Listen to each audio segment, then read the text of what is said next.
Hey loves, welcome or welcome back to my channel. How are you guys doing today? I hope you guys are doing well. Today guys, I'll be checking out this interesting video from Ben Shapiro and it's titled Ben Reacts, Kamala Harris and Tim Walz first interview. You guys, I'm excited for this and without much ado, let's see what this video is all about. Alrighty, so we are here reacting to what was, in any normal circumstance, a car crash interview by Kamala Harris. Tim Walz was there as her emotional support animal, but he really didn't have any answers for anything. He kind of sat there silently. The entire setup of the interview was bizarre. Dana Bash did a horrifyingly bad job. She would ask a kind of tough question only to never follow it up, just abandon the thread. So there was no actual pushback when Kamala Harris or Tim Walz lied. Before we go any further, I want to remind you that we do have a special deal going on over at Daily Wire. We have a Labor Day deal. You get 40% off right now at our Labor Day sale. All you have to do is head on over to dailywire.com/subscribe. Use promo code LABOR40 at checkout to get that special deal. Again, we're bringing you updates all throughout the election cycle. We can only do that because of your membership, so we really appreciate it. Okay, now back to the interview.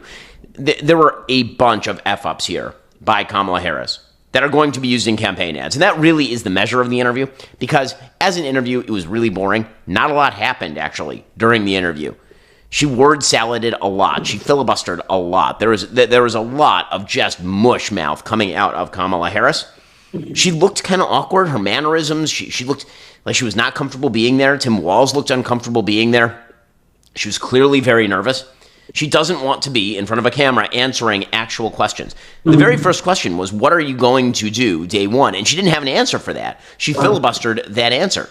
That's like the number one question every presidential candidate gets. How did she not have an answer for that? But that's not what's going to damage her. There are a couple of answers here that actually are going to damage her. The first answer that is going to be a real problem for her is she was asked about her constantly changing and vacillating positions. And they're all over the place. They're constantly changing, constantly vacillating. So she was specifically asked about fracking. And she said, well, I was against fracking, but then I changed my position in 2020. Now, remember, her campaign actually ended in 2019. It didn't make it to 2020. She changed her position because it wasn't Joe Biden's position when she was running for vice president. So she says, in 2019, I was against fracking.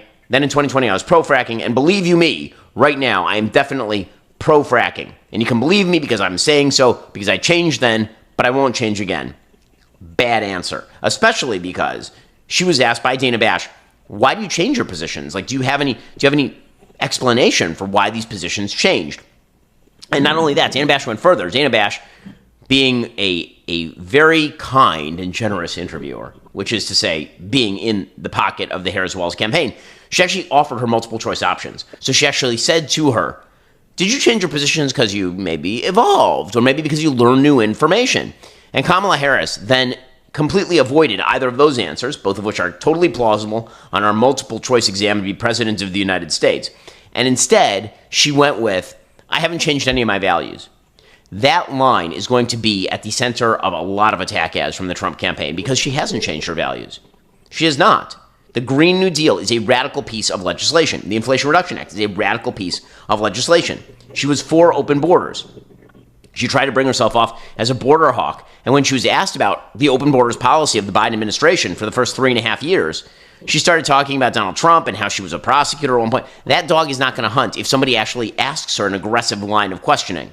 The question will be whether she does an interview ever again after this one. The other answer that I think is really going to harm her is her answer on Joe Biden. So Dana Bash said, you were a big defender of Joe Biden. You said he was healthy. You said everything was fine, hunky-dory. Better than great. He was awesome. Do you have any regrets about that? And she doubled down. She said, no regrets about that. He's intelligent. He's smart. He's with it. He's the kind of person you want to be president. Now, this is where Dana Bash's sycophancy is a sin. This is where her being a kiss ass is a real sin. She should have said back to Kamala Harris, okay, you say that he's smart and he's healthy and he's with it. So why did he drop out? Exactly. Do you want him to get back in? Do you think that he should get back in? Like, well, why shouldn't he? Did you win any primary votes? That's where she should have pressed. And presumably Donald Trump will have to press her on that if given the opportunity during the debate on September 10th. But Dana Bash, really let her off the hook on that one. Again, her lying to the American people for years about the health status of Joe Biden is really a major issue that has not been tapped yet. You guys, what are your thoughts on this video? And have you seen the Kamala Harris the what interview? What are your thoughts? Do you think Kamala Harris did well, or she totally flopped and wasn't prepared? Especially when they asked her the very first question, who she was supposed to know the answers to. But let me know what you guys think. Leave your thoughts in the comment section down below, and let's continue watching, you guys.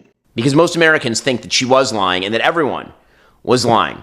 But we didn't get a lot of talk about that. We got a lot of talk about how she was serving out bacon to her little nieces or something when she got the news from Joe Biden. So that answer is not going to be particularly helpful to her. The rest of it was basically just a mashup of platitudes and nonsense and her talking about the significance of time. She actually did that again. One of her favorite crutches is when we talk about the significance of, that is her stalling for time. It's her crutch. She doesn't have anything to say, so she starts talking about the significance of the thing that she knows nothing about. So she's asked about climate change, and she'll start talking about the significance of climate change. Well, that wasn't the question. The question is, what's your policy? Yeah. Or she's asked, first of all, I don't understand how there are no questions about her tax policy.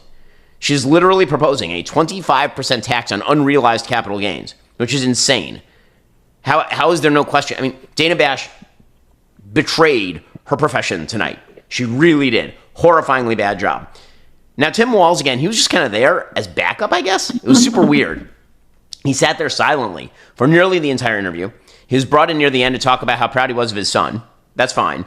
He was asked some questions about the fact that he has lied about his DUI back in 1995, about his military service, about his wife's IVF, that he's lied about all of these things. And he said something about how, well, you know, you mess up when you talk a lot. He should have just said, listen, if I make mistakes, I try to correct them, which is not true, by the way. He certainly does not. He said something about how he screwed up the grammar, but people will give him... Is any of this going to really ding Tim Walz in a serious way? I seriously doubt it. Also, the VP candidate just doesn't matter all that much. Suffice it to say his answers were not brilliant. I don't think they did him any sort of serious damage. But it was weird to have him there. Like, he shouldn't have been there at all. And it made Kamala Harris look a little bit minor league. And why is she doing that? Now, one point I will hand to Kamala Harris. Her campaign is smart enough to recognize that she should not steer into the racial identitarianism.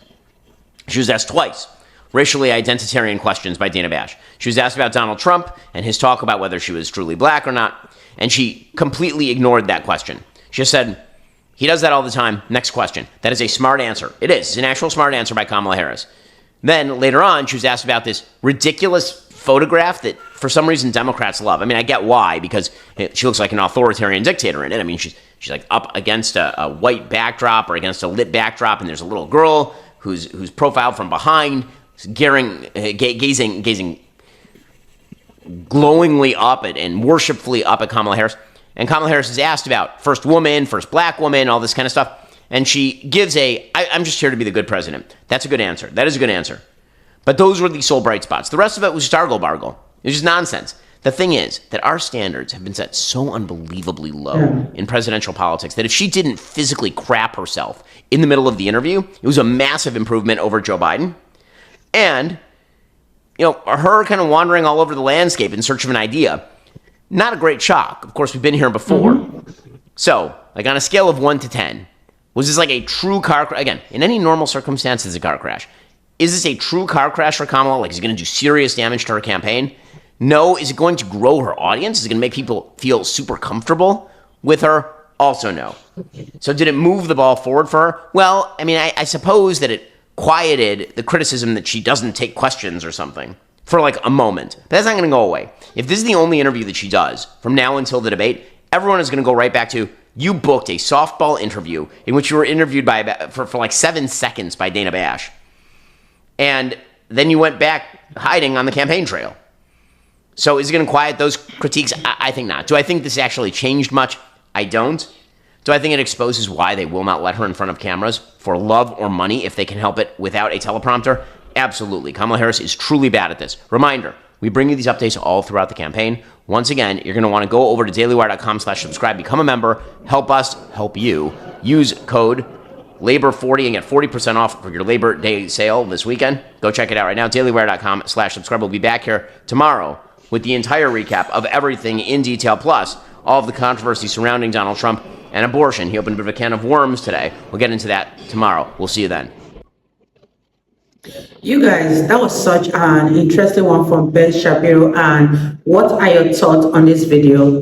Do you think Kamala Harris did really, really bad? And why is it that she's always so afraid of being interviewed or always shying away from interviews? Let me know what you guys think. Leave your thoughts in the comment section down below. And I'll see you all in my next video. Bye, guys.